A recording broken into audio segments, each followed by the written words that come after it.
कवितार शीर्षक नववर्ष। स्वागतम आमे करुछु तुमको शुभागमन वार्ता जानी दूरीभूत कर सभिंकर दुख खुशी चारा दियो बुणी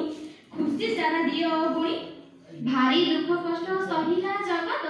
लागिलानी बोझ परी ए वर्ष साथीरे महामारी को दियो तो विदाय करी शुभागमन तुम रहु इतिहासे स्मृति वार्ता टिए होई आनंदित हेउ एसारा जगत नववर्षटिए पाई आनंदित हेउ एसारा जगत नववर्षटिए पाई खुशी भरी दियो सभिंक हृदय मने दियो तृप्ति भरी अति आपणार आत्मीय सजने हसुथांतु आग करी अति आपणार आत्मीय सजने हसुथांतु